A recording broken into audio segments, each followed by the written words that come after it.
Hello, my friends, and welcome back to English Podcast Easy, your cozy corner for slow English listening and motivation practice. I'm Daisy, your host and fellow adventurer in the wild world of language learning. Today, we're diving into a topic that keeps all of us going: motivation, how to stay pumped, keep moving forward, and even have fun while learning English, especially when it feels like trying to solve a Rubik's Cube blindfolded. On this podcast, I speak slowly, use everyday words, and repeat important points so you can shadow my voice, repeat after me, and practice your English one step at a time. Ready? Let's take a deep breath, relax, and set off on this journey together. Let's be honest, learning English isn't always a walk in the park. Some days it feels like wrestling an octopus, multiple tasks grabbing at your attention. It's perfectly normal to feel drained or as slow as a snail stuck in molasses. But here's the silver lining: you're not in this alone. Every language learner, from zero to hero, needs time to listen, practice, and absorb. Think of your brain as a sponge. It soaks up new words, grammar patterns, and pronunciation rules at its own pace. On sunny days, celebrate how many new phrases you can drop into conversation. On gloomy days, just keep paddling. 5 minutes of listening, repeating one sentence, or jotting down a word counts as progress. No need for perfection or rocket speed fluency. Slow strides still lead you forward. Let's unpack what motivation really is. It's not some lightning bolt from the sky or a magic wand, though wouldn't that be nice? Motivation is more like your personal cheerleader. It's that soft voice whispering, "You've got this, just one more minute," on days when your brain feels like scrambled eggs. To keep it powered, ask yourself, why am I learning English? It's for a dream job, epic travel adventures, or simply to binge watch your favorite shows without subtitles.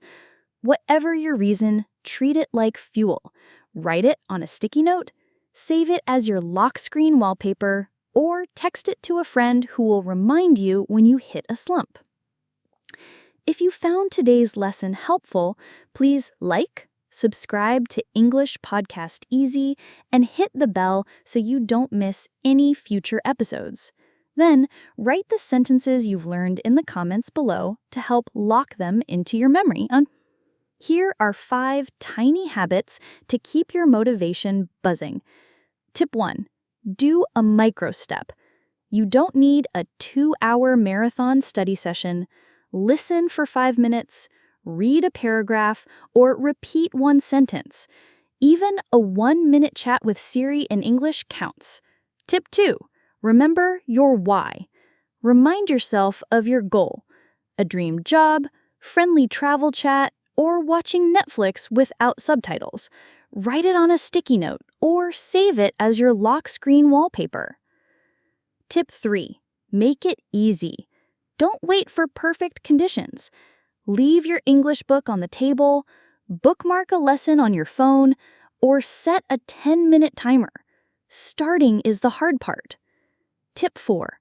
Be your own cheerleader. Swap "I'm too slow" for "I'm learning and improving." Give yourself a pep talk in the mirror. Tip 5. Celebrate micro wins. Spotted a new phrase in a TikTok? Pronounced specific correctly? That's victory. Do a tiny happy dance, even if it's just a head nod at your desk. These bite-sized tips build motivation like popcorn, one kernel at a time. Now, I'll speak slightly longer sentences, still slow and simple, but offering a bigger slice of English to chew on. Don't worry if you miss a word. Focus on the gist and enjoy the flow. Afterward, here are 4 fun ways to measure your progress and spot real victories. 1. Keep a language notebook. Jot new words or phrases like "I devoured pancakes at 8 a.m." or "the cat's pajamas." One line daily becomes a time capsule. Reread it later and marvel at how far you've come. 2. Record your voice. Use your phone to narrate 2 sentences about your day, like, I tackled my to-do list like a superhero, or I spilled coffee on my shirt. Record the same lines next week and compare it to hear your pronunciation gain confidence. 3. Spot mini victories. Notice when you understand a tutorial without subtitles, or when a friend replies to your English text. Those are secret trophies. 4. Reflect on how far you've come. Instead of only eyeing future goals, glance back at where you began. Could you tackle this longer segment a month ago? Give yourself a high five. Slow progress is still progress. And if you're feeling whimsical, add doodles or tiny stickers next to each entry, like a gold star tracker, but without the glitter mess. Remember, mastering English is more like a scenic hike than a highway race. There's no finish line sign, but there are plenty of breathtaking views along the way. Some days you'll feel like you've leapt a mountain when you finally catch a clever pun in a movie. Other days might feel more like trudging through mud when a sentence refuses to make sense. That's normal.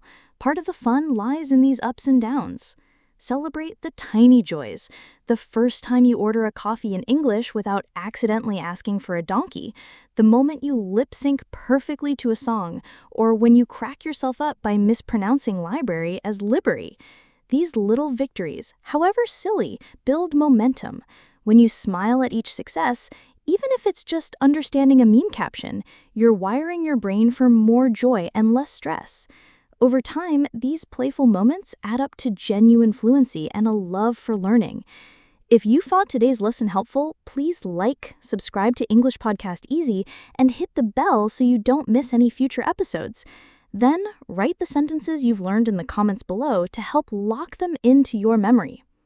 Let's talk about mistakes, those adorable potholes on your language journey. Every time you slip up, like calling a thin cat skinny pizza instead of skinny person, you're actually paving a path to improvement. Babies learning to walk tumble dozens of times, yet we cheer when they stand back up. Do the same for yourself. If you say, I hate English, instead of I hate onions, laugh it off, correct it, and move on. Mistakes are not red flags, they're green lights telling you to keep going. When someone gently nudges you, actually, we say, take it as a free lesson. No native speaker is immune. Actors flub lines on set, and seasoned teachers trip over tongue twisters. The secret ingredient is bravery. Speak in the mirror, prank call yourself in English, or narrate your snack break. I'm devouring chips like there's no tomorrow. The more you embrace mistakes, the faster you learn, and the more amusing your stories become. Before we wrap up, let's gaze ahead. English is not just another subject, it's a passport to the world. Imagine striking up a chat in a bustling Bangkok market, haggling over mango prices in crisp English. Picture yourself scrolling through a Brazilian cooking vlog, understanding every sizzling fritura explained by Jorge. Envision joining a virtual book club in Poland, debating plot twists with newfound friends. Over 1.5 billion people speak English. Your next pen pal or coffee buddy could be anywhere from Sao Paulo to Seoul. Learning English opens doors, career promotions, study abroad scholarships, or simply the joy of binge watching without subtitles. Every tiny habit you've embraced today, shadowing, micro steps, voice recordings, builds real freedom. Daisy's here from English Podcast Easy is proud of your effort. Keep breathing, keep speaking, and keep smiling through the slip-ups. You're not just learning a language, you're crafting a richer life story. Thank you for tuning in. Until next time, stay curious, stay courageous, and happy English adventures. And if you ever doubt yourself, remember, even the tallest skyscraper starts with one brick. Now go forth and build your fluency city, brick by brick, smile by smile. If you found today's lesson helpful, please like, subscribe to English Podcast Easy, and hit the bell so you don't miss any future episodes. Then, write the sentences you've learned in the comments below to help lock them into your memory.